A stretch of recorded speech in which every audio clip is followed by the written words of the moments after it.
So now we're going to install the PHP, the Slim PHP framework.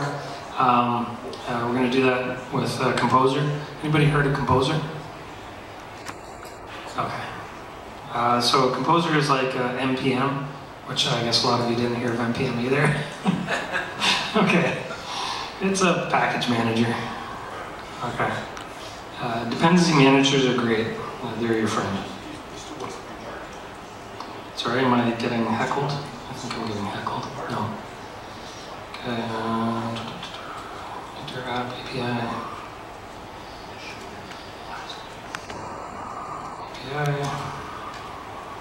And then I'm going to curl Composer into API. App API.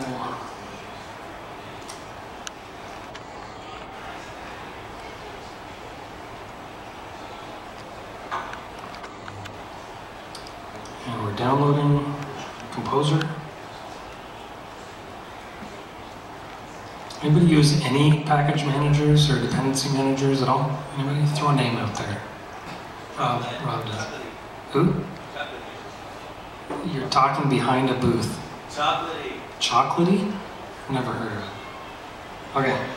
Composer's in there. I'm going to make a Composer JSON. That's kind of like a package.json for the NPM folks.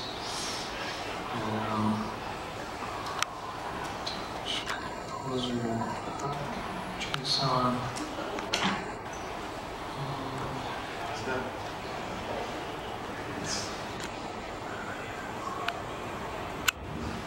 There it is. So my phone's going off for Twitter a lot, which probably means somebody's heckling me on Twitter. I just might be. Okay. I was heckled. Overheard. Okay. So we put that in our Composer JSON, and then we're going to run Composer, and that's going to install Slim PHP for us.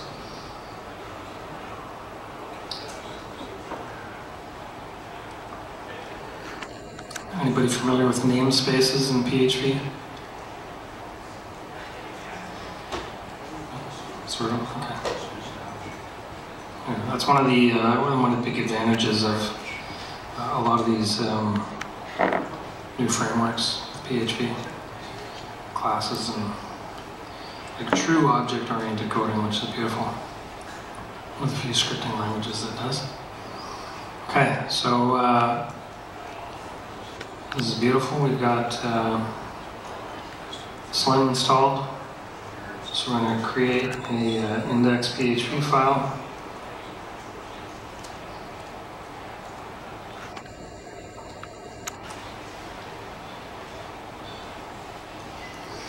Anybody use Vim?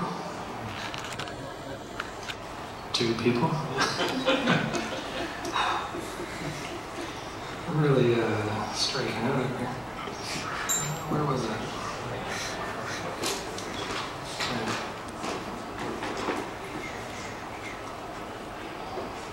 Okay. So Slim is really beautiful framework. We can actually get this our CRUD application up and running in like next to no time. Especially because I'm copying and pasting from work that I'd previously done. So all I'm doing, and the reason I asked about namespacing before is because when I'm creating my app here, I'm creating it with the with the Slim class and with name. Never mind. Okay. Yeah. So app. I'm just creating a new instance of Slim, and then Slim's got some great convenience methods for getting and posting and put and delete. So these lines here. That's a good job. Okay. So these lines here. That doesn't really highlight very well. These lines here, they're just setting up our routes. So our RESTful routing. So this line here just says if somebody hits the route cars, then we're going to run this function cars. I haven't written the function cars yet, but we're going to run that function cars. If I run the route, if I go to the route cars with an ID on it, I'm going to run the function getCar. And when I post to cars, I'm going to run the function addCar. And when I put to cars with an ID, I'm going to run the function updateCar. And then when I delete a car with ID, I'm going to delete that car. And then this just says app run. So now I actually put these functions in here. So I'm going to define our get connection. So this right here is actually going to connect to our database. It's not actually root. It is wwwm is the user. And then the password is cheese. Anyone who's coming to KWDM long enough knows the reference. And I actually opened this up. So what's my IP actually?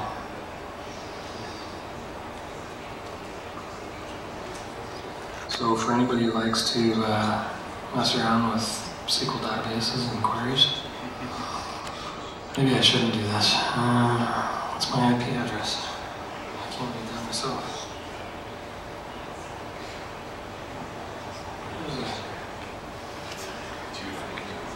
Oh, here it is. 192.168.2.137. Okay, so if you want to mess around with that database with wwwm and cheese, have at it. Just don't delete all the examples. Okay. Next function is our addCar function. So this is the function that's going to get called anytime somebody hits the route called cars with a post. That's not what I wanted to do.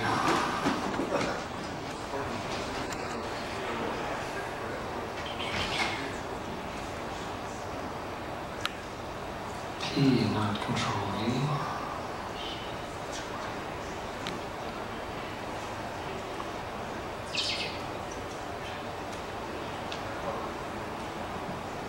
Okay. Everybody familiar with get and post requests? Anybody work with post and get requests? Show of hands. Okay, awesome. Okay. Our next function is going to be the function that's called when we want to read all the cars. So we're just going to hit, why did I do that again?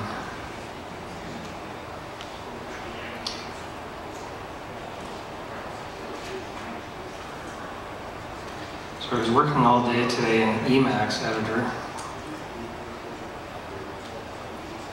Okay, and then our function that's going to get run when we do a single GET request to a specific ID.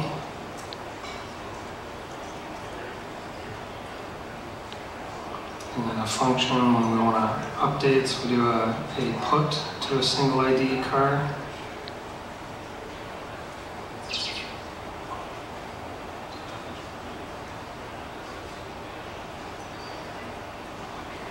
And then finally we're going to want to delete a car.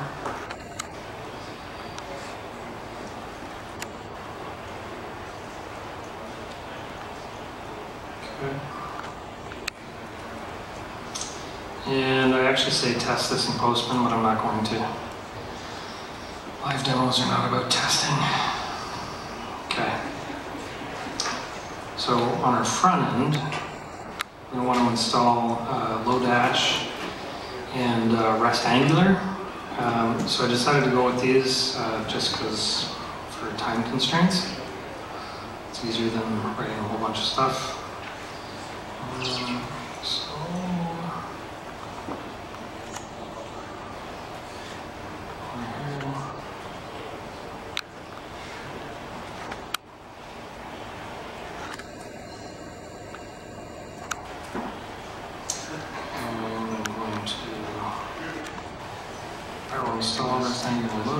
So Bower, anybody familiar with Bower? Again, this is another package manager. Okay, so NPM is like the backend Node package manager. Composer is the PHP backend package manager. Bower is the front end package manager. In case you haven't figured it out, I don't actually like doing anything myself.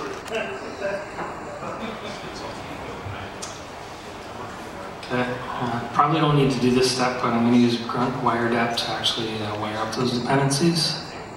No, that was good. Okay, and then so in our app.js, we need to include REST Angular service. Easy.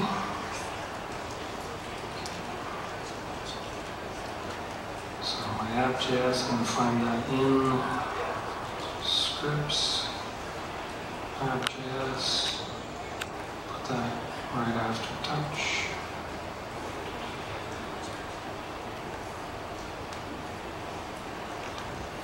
Okay. And I want to configure it, apparently. So again, down the bottom after here, let's put that there. Configure that there, that should work. So all this is, if you guys aren't familiar with building, who is familiar with building Angular applications? A couple people? Okay, right. I'm not going to explain it. I'm just doing things that do things. Okay, so in my cars controller, I want to make sure I included REST Angular.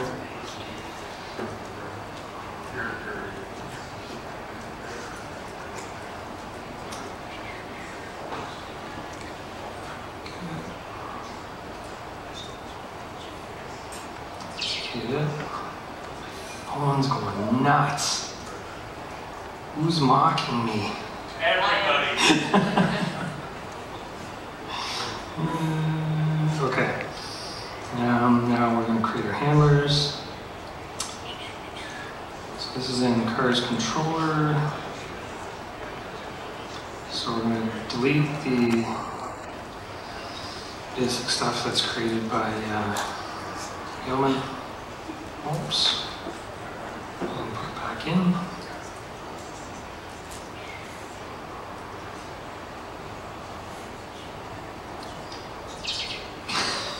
Stop it!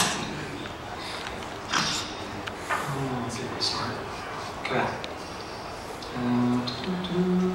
So I'm just going to quickly blast through copying and pasting a bunch of code here.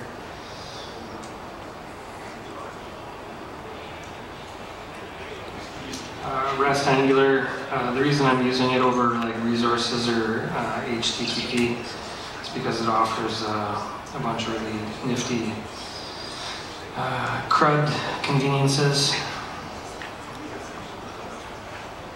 So again, I'm just copying and pasting here.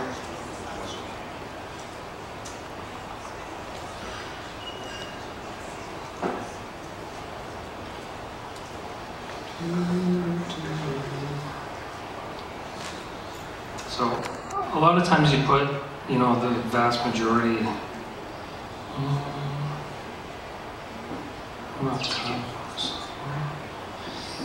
You put the vast majority of this stuff in, services. You wouldn't actually put all the stuff in the controller. But not many of you have done an Angular application, so I can just lie to you and say, this is the way we always do it. And let me finish that off with fresh cars. because I'm a nerd. Okay. So now we're going to create views. Everybody familiar with, probably not. Anybody familiar with MVC, Model View Controller? Okay. Anybody built a Model View Controller application? Okay, awesome. That's success rates. Okay. Yeah, so in any typical, well, in the context of a front-end application, an SPA, single-page application, we have, technically we have models, and technically we have controllers, and we have views, but the lines between them get very blurred. Angular does a decent attempt at trying to unblur those lines. So we've got views in Angular, and we associate controllers with them. Oh, why is that like that? Really want that? Okay. So if you recall earlier, no, it's not there. If you could recall earlier, when I created the new view called cars, Angular automatically generated this cars view for me. If you remember when I viewed that cars view, this is all it said. It said this is the cars view. Okay, so we're going to actually replace that with all of this stuff that I copied and pasted. So I'll quickly just go over, I'm not going to cover everything that's actually happening here because there's a lot of logic actually tied in to this view. So we have, so if you can imagine, hopefully this didn't refresh. Okay, it didn't refresh. So if you can imagine if we wanted to list a table of all these cars, we'd want the cars table to be shown. If we wanted to add a car, we'd want the add car button to be, clickable. If we were adding a car, if we were in the process of adding a car, we wouldn't want that button to be clickable. We also wouldn't want to be able to delete other cars or gather information about other cars. So a lot of the logic that I have in here, sort of buried into the repo, is a lot of that. It's a lot of, okay, I'm in this sort of mindset now, so turn everything else off. I'm in this other mindset, so turn that stuff off. So that's a lot of what you're seeing here. Other than that, it's just a basic table, which is going to render the views. So this view is going to talk to, my RESTful services, which is in my front-end application. My RESTful services is going to project my intent on those paths, those routes.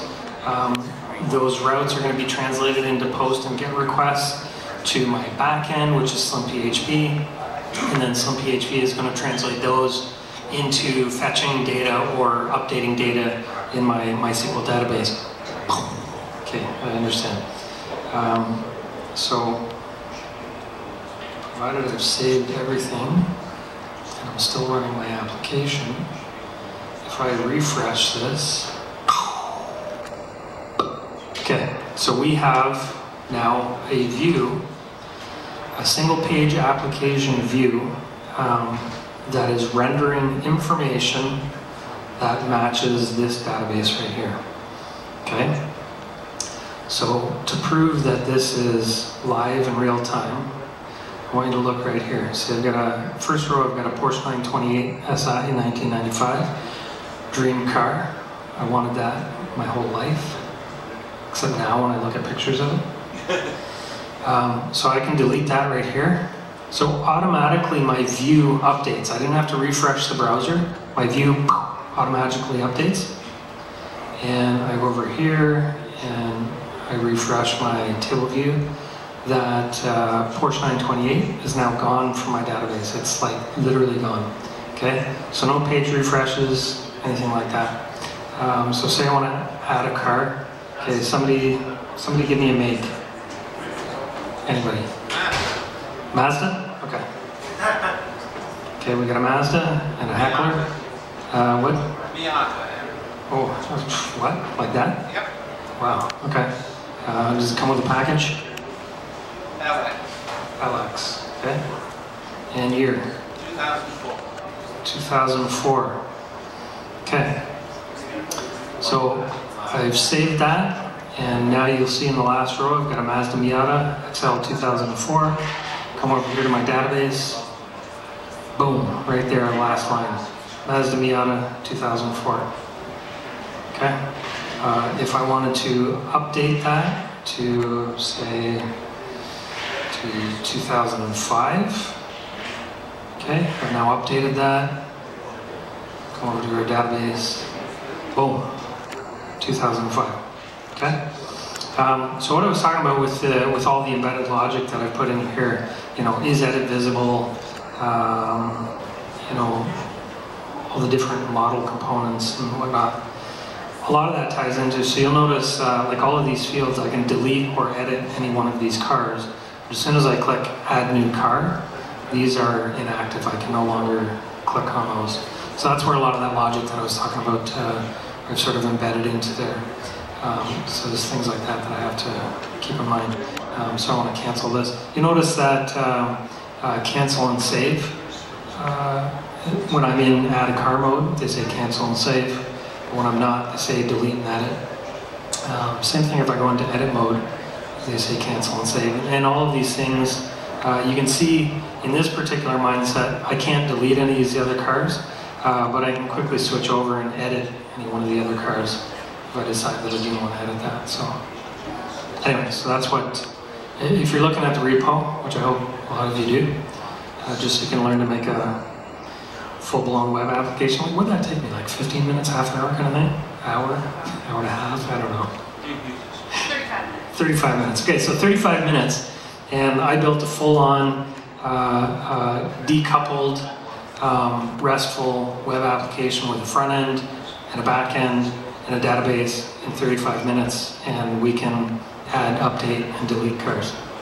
So that's it. Any questions? Yes. Don't ask about authentication or I'll kick your butt. Did you use, or are you consuming the view/ID rep in the front end? Or do you just use? Hang on. Let's see if I can find what the ID is here.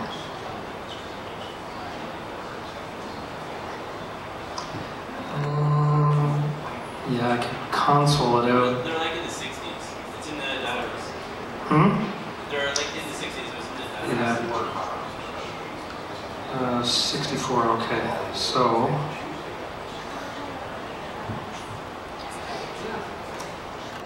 oh, no. I haven't accounted for routes beyond cars. I could do question mark ID equals 64. No. Yeah, I'd have to put that in my route. I'd have to count for the glob in my route provider. So anyway, I didn't at this point. So. Yep. So authentication for front-end applications is kind of, authentication for front-end SPAs is kind of balls. So it almost always has to involve a token and putting that token in the header with every single AJAX request. Because obviously with a single page application in JavaScript, everything is there wide in the open. So it's not an easy topic. I had a co-op spend like 4 months working on it. Not easy, so. Any other questions? Anybody gonna go home and try this? Yeah, a couple hands, awesome. Okay,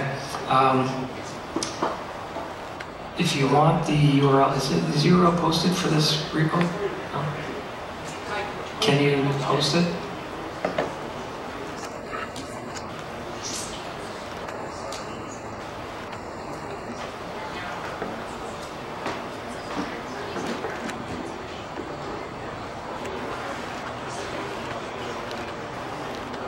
Okay, so Don's going to post this somewhere, probably on the meetup group, if I don't do that as well. and you can go home and play with this. I will. Okay, awesome.